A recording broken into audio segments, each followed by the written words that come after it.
La construcción, la madera es matemática. Buscamos la línea recta, la escuadra perfecta y la resistencia exacta.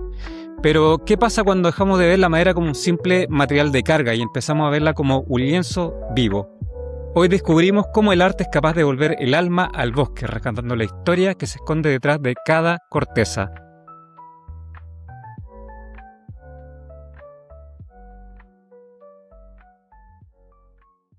Hola madereros, bienvenido a Madera que Construye. Hoy dejamos los planos de arquitectura a un lado para hablar de sensibilidad, arte y territorio. Nos acompaña David Cofré Espinosa, escultor y artista visual chileno. Él es la mente y la mano detrás del monumental Puma de Madera en la Universidad de Concepción. Un artista que no busca estandarizar la madera, sino escucharla qué tiene para decirnos. David, bienvenido a Madera que Construye. En nuestro rubro, el aserradero busca que todos los palos sean iguales, pero tú haces exactamente lo contrario. ¿Cómo nació esta necesidad tuya de agarrar un material tan rústico y transformarlo en una obra de arte? ¿Por qué la madera y no el mármol o el bronce? Antes de seguir con nuestra conversación, quiero hacer una pequeña pausa para contarte algo que te va a interesar si trabajas con madera. Sabemos que ser constructor, ferretero, mueblista en Chile no es fácil. El precio de la madera sube, baja y cambia todas las semanas. Y muchas veces cuesta mucho encontrar proveedores confiables que te den buenos plazos y productos de calidad. Por eso en Ferramenta te queremos ofrecer madera al por mayor, asesoría directa, despacho rápido y una línea de crédito. Y además, una caja de muestra gratis para que puedas ver, tocar antes de comprar. Si vendes, construyes o fabricas en madera, esto es para ti. Haz crecer tu negocio con nosotros. Pide tu caja de muestra a costo cero y escríbenos en WhatsApp o www.ferramenta.cl. Y no te quito más tiempo. Sigamos con nuestra conversación aquí en Madera que Construye, donde la madera no solo transforma, también inspira. Hola, gracias Camilo. Buena pregunta. Bueno, toda esta construcción que hago, que diseño, empieza primero observando. Yo creo que siempre ha sido una condición natural. Yo no tengo ningún plan frente a eso. No me considero un observador así como profesional. Siento que es natural, que siempre estuvo. Y observar mucho los árboles, lo que pasa con el clima, todo lo que está ocurriendo en el jardín. Vivo hace muchos años en el campo y con grandes hectáreas recorro cerro y siempre ha sido esa mi intención, de observar, y ahí viene un poco después esa información que, que concentro y empiezo a fabricar, empiezo a construir toda esta observación con la que me encuentro, ¿no? Desde la trayectoria de una mariposa, cómo se mueve un pájaro, como hay muchas cosas que yo he aprendido ahí en el terreno, y eso lo llevo a mi escultura, a mi arte. Así, ahí empiezo a fabricar, de ahí viene. Y obviamente la madera, por excelencia, es el material que siempre me ha acompañado. O sea, tiene que ver con mi infancia y tiene que ver con cuál era mi personalidad ya de pequeño. Esto de construir y picar papeles.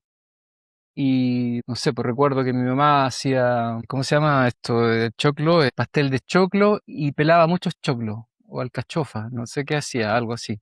Y yo con todos los choclos, los hilos hacía monito.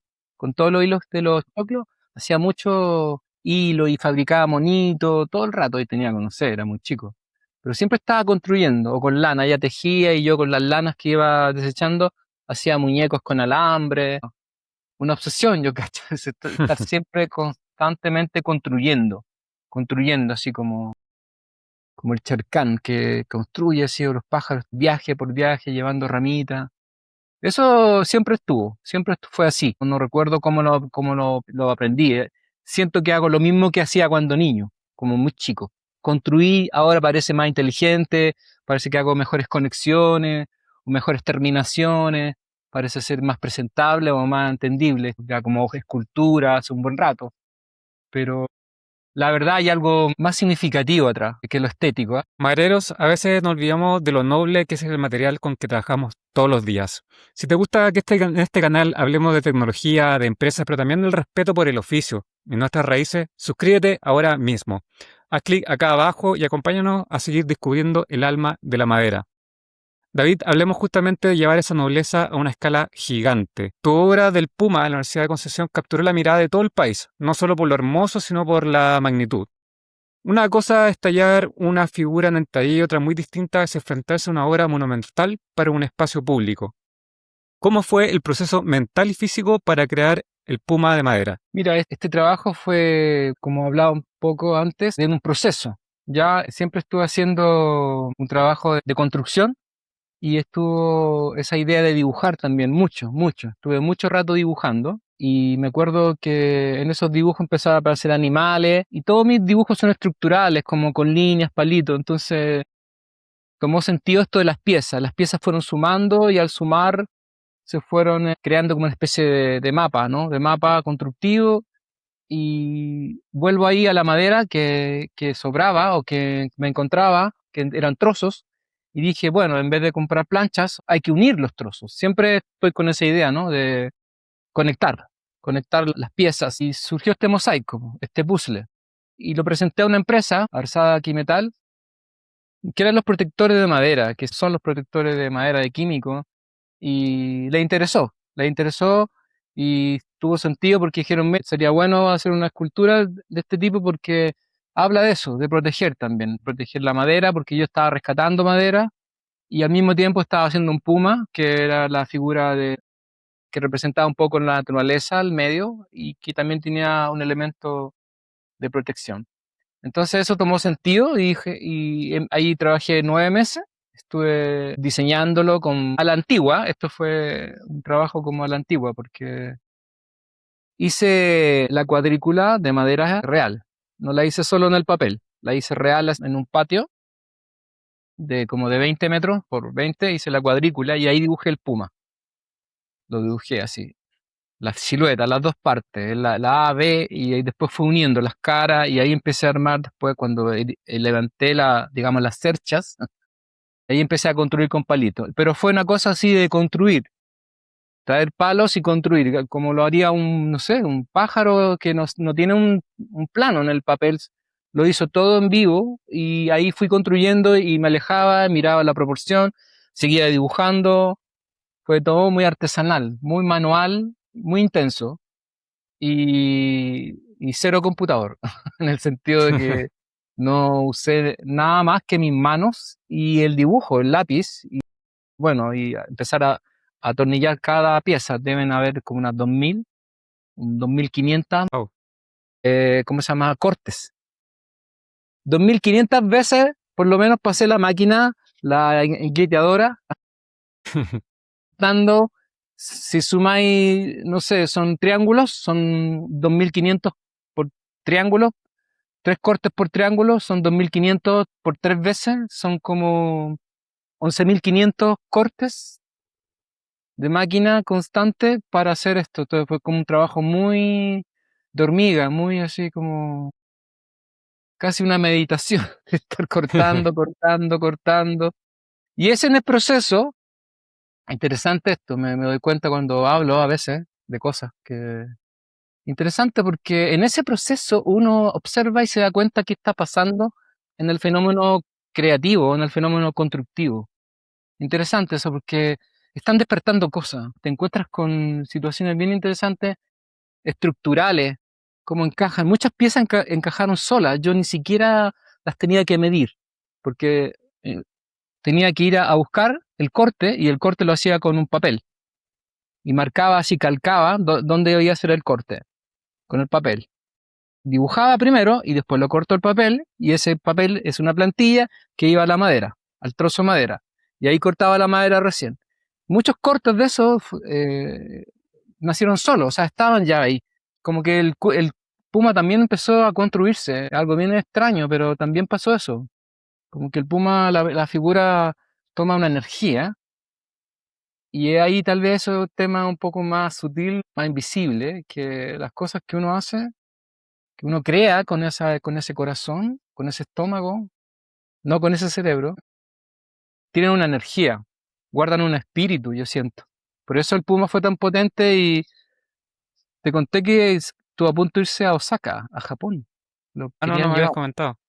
se lo querían llevar y bueno, tema presupuesto y tiempo no alcanzaba, pero Chile estuvo interesado, muy interesado en llevarlo porque lo encontró una tremenda pieza y bueno, hubiera sido un honor, pero sí, finalmente la Universidad de Concepción también lo quiso y feliz, pues feliz que esté allá, ha sido realmente para mí algo muy, muy hermoso, porque muchos jóvenes, eso es lo más interesante, y yo creo que no sé si lo saben la gente allá, bueno, los estudiantes, los jóvenes son los que más se acercaron y me hablaban del Puma, o sea, como que sabían del Puma, fue una cosa bien extraña energéticamente de de lo que recibí de la gente al llevar la escultura allá. Estaban muy agradecidos y lo entendieron muy bien. Y a mí me alegra un montón eso, porque nunca me había pasado con una escultura tener esa retribución, esa devuelta así de la gente. Y yo he hecho muchas exposiciones, pero nunca había tenido esa. Esta es la obra más importante para mí, creo, la del Puma, porque tuve esa conversación humana, no sé, fue muy especial. Y esto todo a través de la madera, hablando de energía, la energía de la madera es una cosa muy impresionante, muy impresionante. Hay muchas cosas que desconocemos aún de la madera. No, felicitaciones por ese lindo proyecto. Además que la madera entrega esa calidez y también es un material que en el sur estamos acostumbrados a convivir con él. Entonces me imagino también que tuvo muy buena recepción porque es el material que estaba habituado a ver o que nos lleva a emociones, a recuerdos. Así que muchas felicitaciones por tu lindo proyecto. David, sabemos Gracias. que trabajas mucho con restos de poda y madera reciclada. ¿Hay un mensaje intencional ahí sobre la vida útil de los árboles urbanos que normalmente terminan en la basura o como leña? Mira, hice hace un tiempo atrás un proyecto que se llamaba el Arca de Noé, y fue armar un barco un barco de palito, como de casi 20 metros, en una galería en Santiago. Eso fue hace ya varios años. Bueno, ya estaba mi intención armando cosas con madera, conectando, y fui a buscar madera a los vertederos. En mi camioneta me dirigí a varios vertederos de Santiago y recogí madera, así andaba encima de los basurales buscando madera, así que me servía. Fui a barracas también porque ocupé mucho madera, muchos palitos, necesitaba palitos. Y fue un trabajo, como te decía anteriormente, de energías, que eso es lo que tal vez me interesa más que hablar, que la madera representa esa energía para mí. Por eso tal vez el tema de la madera, ¿no?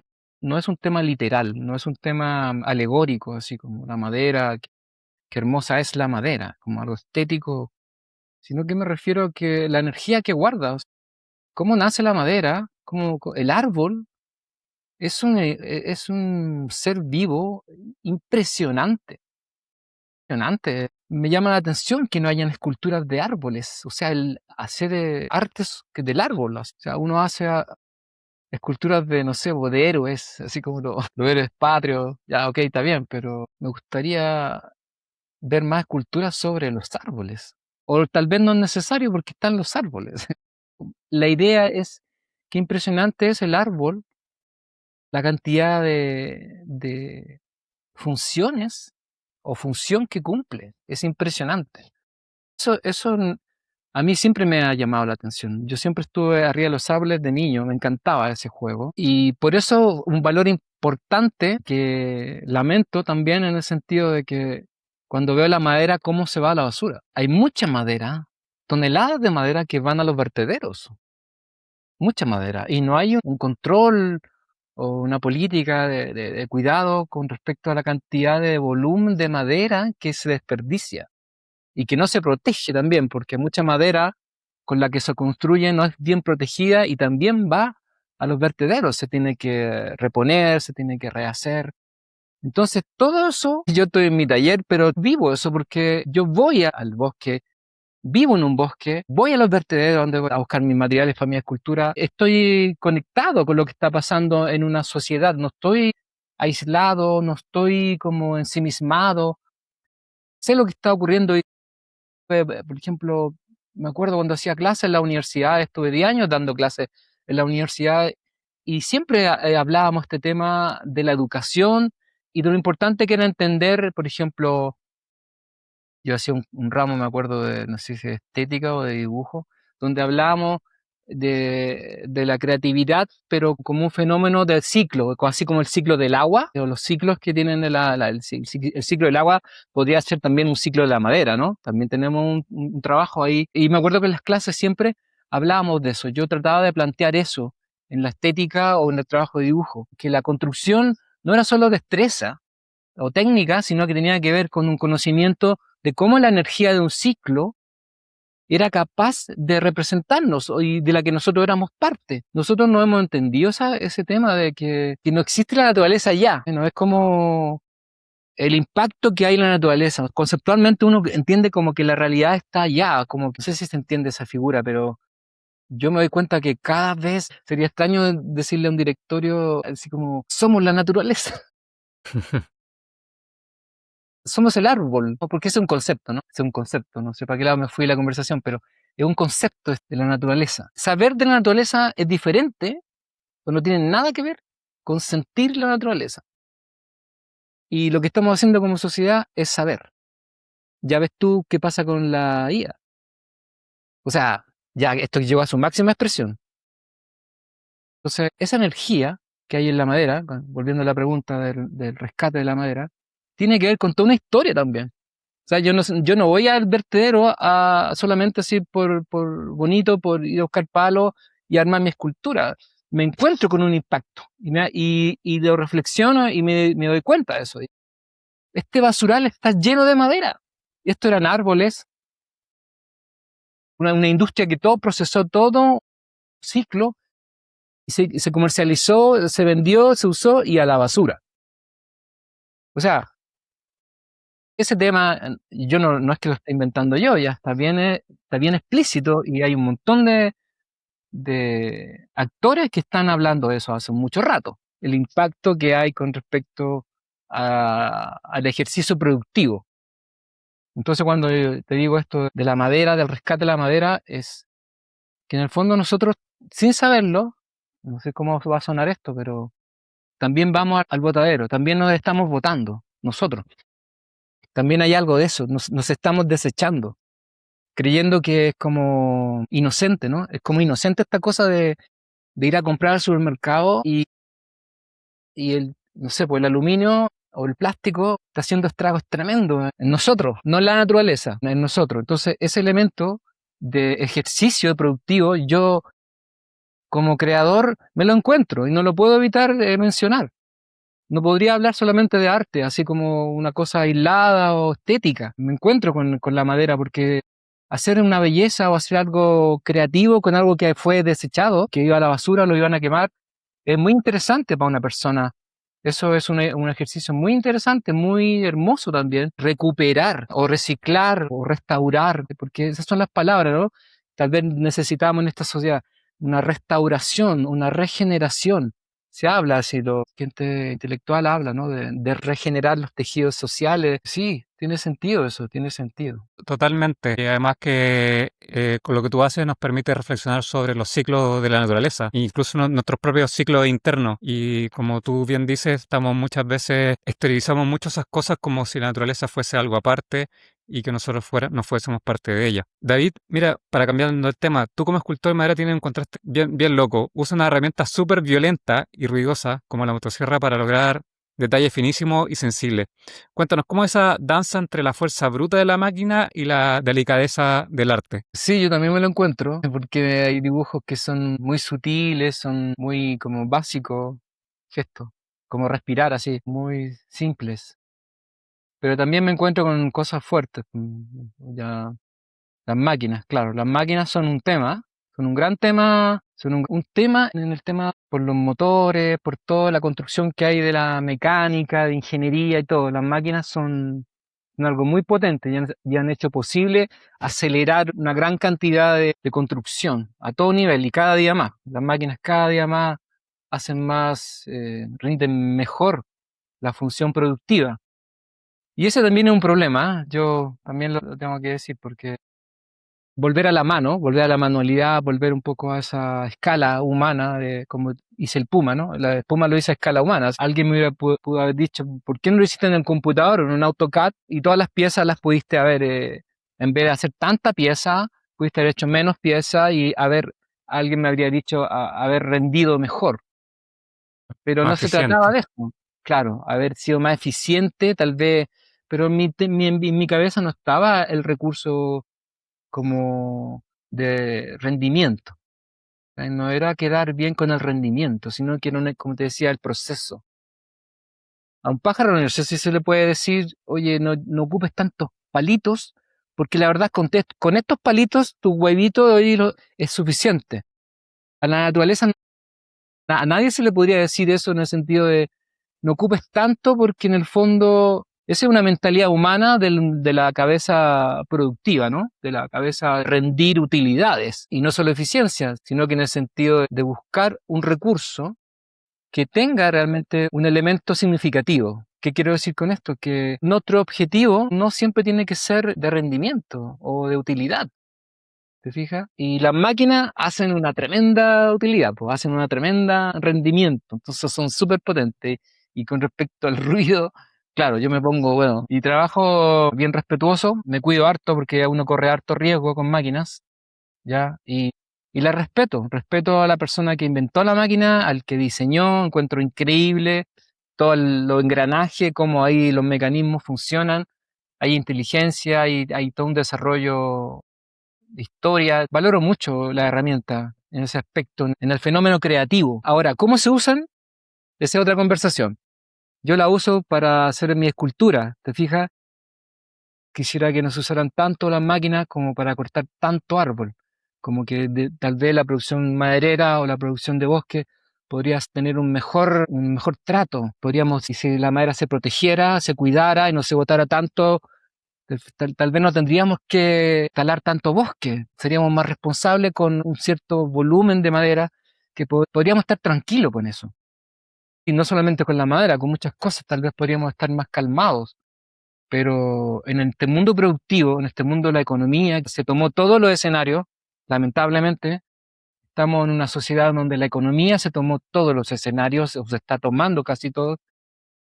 Yo diría que las artes son el último lugar o es el eslabón donde no se puede llegar de alguna forma. No se puede alcanzar o contener esto. Incluso, aunque te bajen los presupuestos, aunque no te den plata para cultura, los creativos van a hacer igual, el mejor arte del mundo va a salir de ahí.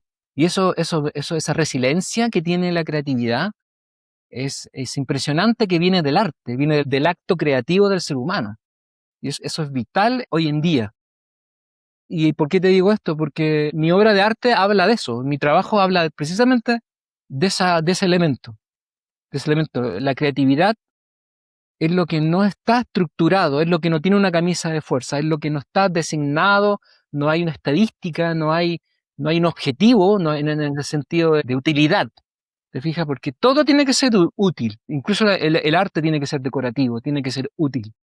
Pero hay algo más trascendente que eso, hay algo más significativo. Y como te decía al principio, saber algo no es lo mismo que sentir algo. O sea, yo creo que sentir es realmente saber qué pasa con eso, con ese fenómeno creativo que está siendo un poco mella, porque la sociedad estamos el individualismo y la concertación como grupo humano tomó una fase muy extraña, para mi gusto muy extraña, porque dentro de todas las disciplinas, el arte todavía da esa posibilidad de que lo significativo está presente. Y yo Me me imagino también, pregunto, perdón, sí, sí. me imagino también buscar un desarrollo más orgánico, justamente como naturaleza o como un árbol, y no verlo, como dices tú, tan buscando la eficiencia o la monetización de todo. Exacto, ese es un gran problema. Estamos inmersos en él. O sea, yo golpeo muchas puertas para los proyectos y todo, y es increíble que la única respuesta en todo el formato industrial, comercial, está en el rendimiento. David, aquí nos escucha muchísimos carpinteros, constructores y arquitectos. Me gustaría hacer un paralelo entre nuestros mundos. Para un constructor, un nudo suelto, una grieta es un defecto que hace que la madera se rechace. Para ti como escultor, ¿qué valor tienen esas imperfecciones naturales de la veta ¿O las escondes o las potencias? Bueno, toda la naturaleza de la madera, así como viene con sus nudos, en mi caso, a mí me sirve. Yo no trato de modificar mucho ni la trayectoria ni la beta. No estoy haciendo un mueble y tal vez en esa modalidad de constructor, de mueblista, tiene sentido eso. Pero en mi modalidad de escultor, todas esas cosas son valoradas. La grieta, lo irregular de la madera es un desafío, porque precisamente hay un diálogo que tiene sentido para mí. Porque las formas, por ejemplo, yo estuve mucho tiempo haciendo esculturas de ramas y necesitaba ciertas ramas y veía que muchas esculturas ya estaban hechas en los árboles, como que se puso al revés la operación. En vez yo de buscar, de construir o de ejercer un ángulo, una construcción de madera o de mi escultura, veía que ese ángulo o que ese dibujo ya estaba en el árbol o en la rama, en montañas de ramas a las que iba a sacar madera. Fue interesante eso porque es una búsqueda, ¿no? Una búsqueda de energía también, porque parece que uno cuando busca las piezas que también te buscan a ti. Entonces se hizo esa conexión y así nace, o sea, como están, las maderas vienen de una forma, tienen toda una naturaleza y en mi caso me encanta y respeto toda esa naturaleza. He hecho mucha escultura orgánica en el sentido de que es la conexión que trae el árbol desde siempre. Está bien, se hace en plancha y la industria hace homogénea esta idea de la madera para ser utilizada y de construir un larguero que sirva para una casa, eso está muy bien. Pero se necesita también la otra parte, po, la otra parte sutil.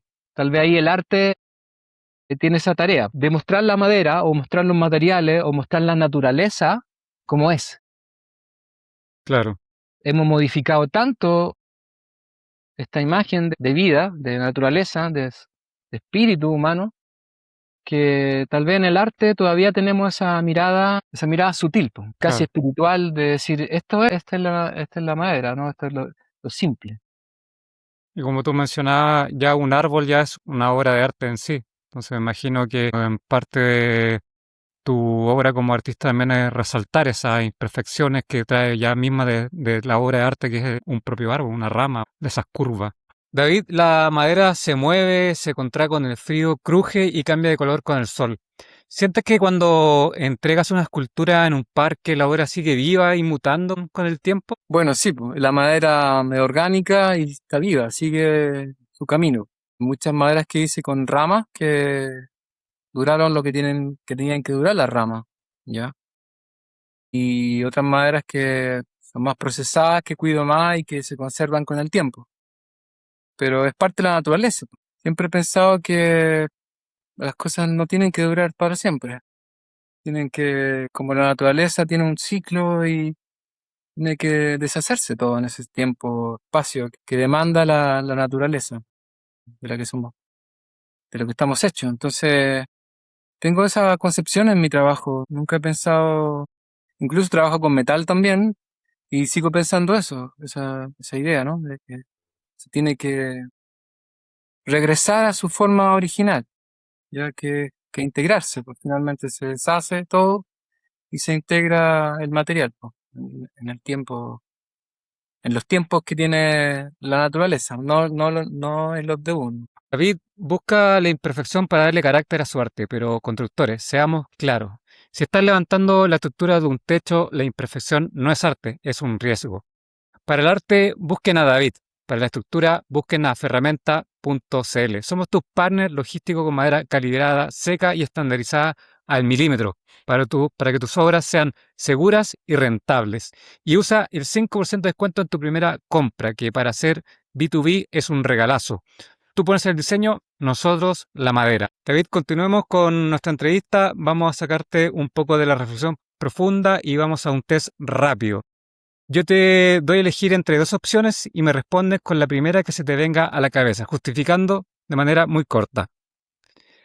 David, para trabajar los detalles, ¿formón tradicional o herramientas rotativas eléctricas? Tradicional, Formón, herramientas tradicionales. ¿Por qué la prefieres frente a la otra? No sé, hay más tiempo, ocupa más tiempo y tiene que ver con la dinámica de mi construcción. Yo no necesito apurarme, no necesito rendir tanto. En la manualidad está más presente. Si tuvieras que elegir una madera para el taller el resto de tu vida, ¿nativa o pino o eucalipto? Qué difícil, yo no las catalogo así como todas tienen su ventaja. No podría elegir una, no sé, tendría que ser las nativas tal vez porque son de los lugares, son como de los sectores donde son endémicas, ¿no? Tal vez eso podría ser más interesante, trabajar con las maderas endémicas, pero todas las maderas son valiosas. David, ¿dónde prefieres ver tu obra? ¿En una galería de arte con luces perfectas o en una plaza expuesta a la lluvia y a la gente? A la lluvia,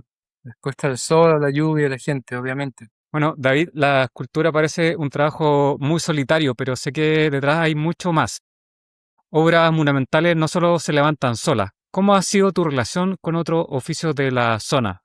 Carpinteros, aserraderos locales, para lograr montar estos proyectos. Mira, en este trabajo uno interacciona mucho con comunidades, con gente. Y es curioso porque cuando uno va con sus dibujos o con sus imágenes o sus maquetas o las esculturas mismas, todo eso despierta una conversación en la gente. Es increíble cómo las cosas creativas, el mundo de la imaginación, de la creatividad, también está no solo en los artistas, está en todo el mundo, en todas las personas. Y eso se comprueba cuando despierta el diálogo y uno empieza a conversar con las personas, no sé, con el señor de la barraca que carga la madera. Y todos tienen un mundo que despierta esta figura. Entonces, como muy interesante, es una misión, expresión del arte, ¿no? Que el arte despierta en las personas su naturaleza. Por eso es tan importante la creatividad, porque esa es verdaderamente nuestra situación, nuestra expresión, y eso se comprueba, pues yo lo vivo siempre, siempre toda la gente tiene algo interesante y veraz que decir frente al arte, sepa o no sepa, o sea o no sea profesional del área, siempre hay un aporte, siempre hay una comunicación, y eso es muy valioso. Porque si no existiera el arte, si no existiera este fenómeno creativo, la gente seguiría guardando silencio o no sabría que tiene eso que decir. Mira lo vital que es la creatividad.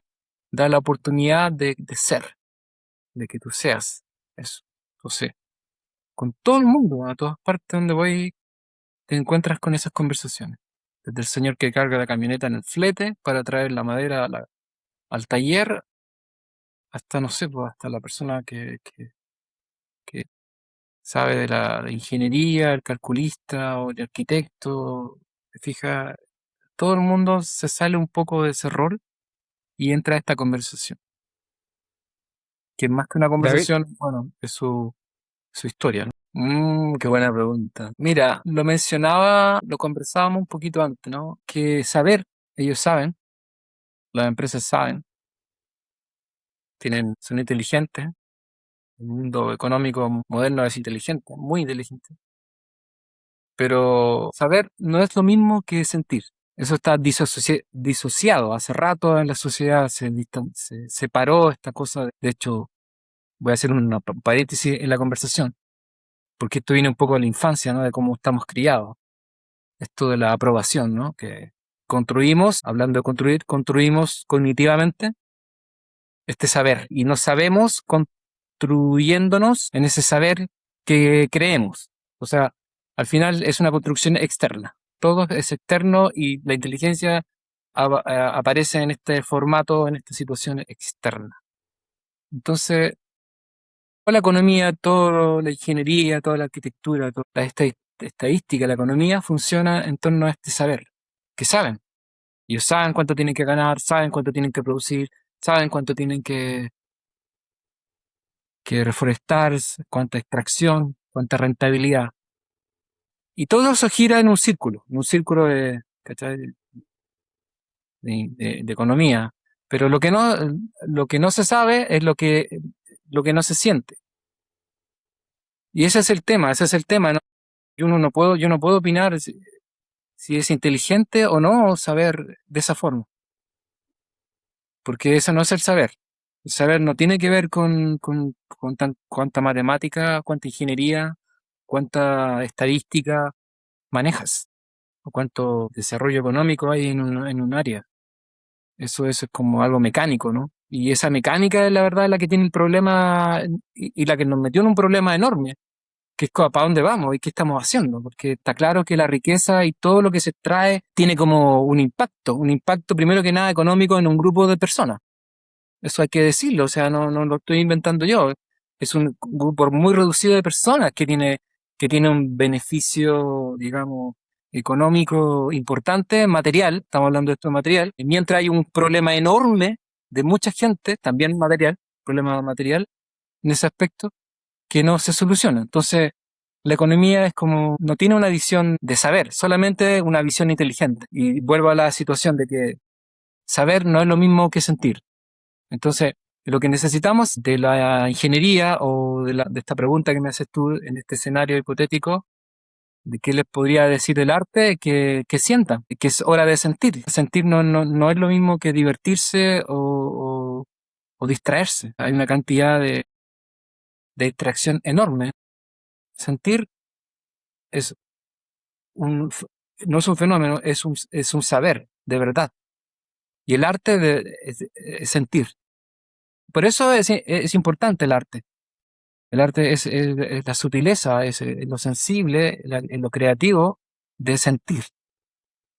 Y sentir es el sentir no con el cerebro, no con el intelecto, sentir con el corazón, con el estómago. Pero es una conversación que parece holística, ¿no? Espiritual.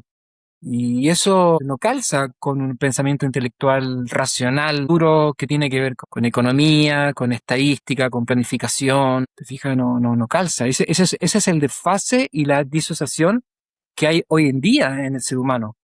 Eso es un problema grave, porque todo inteligentemente creemos ir en una dirección sensata. Como que construir en madera parece algo muy inteligente y muy sensato para cómo está el impacto con el medio ambiente. Pero es la misma mente que dice eso, la misma mente que lleva todas las grandes toneladas de madera a los vertederos y es la misma que está diciendo cómo producir más madera, cómo vender más madera. Cuando en el fondo deberíamos sentir eso, que cada ejercicio, nuestras profesiones no pueden estar separadas de lo que son. Esa es la disociación también del saber, de la inteligencia. La inteligencia nos separó como que las profesiones son nuestro ejercicio mecánico y lo otro es lo que somos, en nuestras casas, en nuestro círculo familiar e íntimo, somos otra cosa, somos dos cosas, es lo que hacemos como profesión y lo que sentimos como verdaderos. Entonces, eso no debiera estar separado. Y eso realmente es lo que pasa. Estamos muy separados de eso. Entonces, el arte, habría que dar una pequeña invitación a caminar por un parque y tener una conversación y un sentir, una meditación profunda con el directorio, los directorios, para que entendieran no este concepto, sino que la experiencia. La experiencia de sentir no es lo mismo que saber, que estar en una charla motivadora o de inducción o de, qué sé yo, creando una información para mejorar un rendimiento en el mercado, etcétera, sino que es lo otro, ¿no? Lo sensible. Deberíamos tener una inducción, una reprogramación de, de esto Claro. que aprendimos de muy mala forma, que parece muy útil. Ser inteligente parece muy útil hoy en día. Y ves tú lo que está pasando con la IA. Hay una información, hay una campaña, no sé cómo decirlo, en todas partes que la IA la lleva, toda la inversión hay que hacerlo en la IA, y se está tirando el carro enorme en esta mecánica de inteligencia, cuando precisamente, en mi opinión, está la otra parte, que nuevamente se está postergando, eclipsando. Fija que es el sentir. Y ahí es donde me interesan mucho a mí los niños, la educación. A mí me interesan desde toda la vida la educación. Justamente hablemosle a los jóvenes que nos están escuchando y que les apasiona el tallar la madera en el patio de su casa, pero le da miedo intentar vivir en el arte. ¿Qué le dirías a ellos? Que se sientan profundamente. O sea, yo le diría a los jóvenes, a los niños, bueno, a los niños no se les puede decir nada, en ese aspecto. Ellos son naturaleza pura de en el sentir. Pero cuando van transformándose en el colegio, cuando les van demandando roles y qué vas a hacer y no hagas esto, llenos de miedo, porque tienen que ser algo, es muy extraño la educación, porque la primera cosa que debieran de enseñarnos antes de aprender, volvemos al tema de la inteligencia, del saber realmente, deberían, deberíamos saber o sentir quiénes somos, ser, el ser. Bueno, en la creación, en la escultura, en el arte, esto del ser es latente, muy importante. Uno lo visibiliza o no, ser es muy importante. Hay cierta veracidad en la creación que no se puede disfrazar. ¿Ya? Hay mucha verdad ahí. Entonces, tiene que ver con la naturaleza del niño, eso diáfano que hay en el saber, en el sentir. Y los jóvenes tienen esa tarea, pues, tienen ese desafío hoy en día porque hay tanto ruido, hay tanta distracción, hay tanta estructura que parece sensata, inteligente, como tener una carrera convincente y saber claramente lo que hay que hacer, que se confunden enormemente. Y está bien equivocarse, eso es muy humano, pero equivocarse en el sentido de no valorarse, eso es grave, de no valorarse, porque uno se puede equivocar muchas veces de profesión, te puedes, cámbiate las veces que sea necesario en este sistema que te distrae y te confunde, o sea, no es difícil en este laberinto de equivocarse. Pero yo les diría eso a los jóvenes. Y se los dije en muchas clases que hice, siempre esa era mi intención. Despertar un poco de esta situación del que las cosas realmente se saben o se descubren cuando uno siente. O alguien podría decir cuando uno ama, tal vez eso sería importante llevarlo a una Excelente, conversación. interesante mensaje para los jóvenes. David, tú le devuelves el alma a los árboles caídos. Si tuvieras que definir la madera en una sola palabra, ¿cuál sería y por qué? Calidez, cariño. En mi caso tiene que ver con mi memoria, con mi infancia. La madera fue el piso de mi casa, en el que jugué mucho rato en el piso tirado.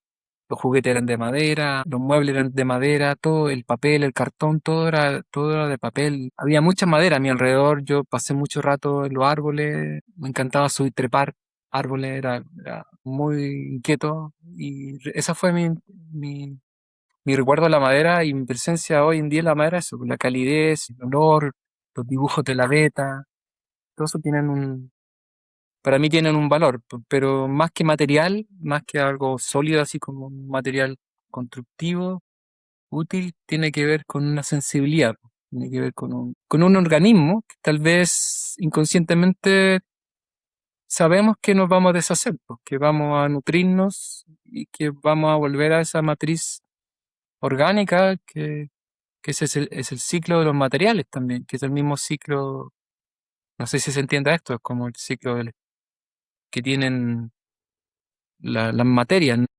Y la madera sí cumple ese ciclo. Bueno, David, gracias por esta conversación. Nos deja una mirada tremenda, un recordatorio de que la madera no solo se corta y se clava, también se escucha, se respeta y se honra. Y a ustedes, madereros, gracias por acompañarnos por este lado tan humano de nuestro oficio. Esto fue Madera que Construye, donde la madera no solo se transforma, también inspira. Muchas gracias, David. Espero que te hayas sentido cómodo. Fue una conversación muy interesante al respecto del arte y la madera. Y espero que más adelante podamos conversar de tus próximas obras. Gracias a ti, Camilo. Gracias por la oportunidad y encuentro muy interesante que estés gatillando estas instancias para expresar procesos de muchas personas en muchos mundos. Yo creo que hay una corriente, una intención humana importante, vital, que necesita ser, tiene que tener repercusión en las cosas, no solo el arte. Todos tienen una oportunidad creativa que desarrollar. Muchas gracias, David. Gracias, Camilo.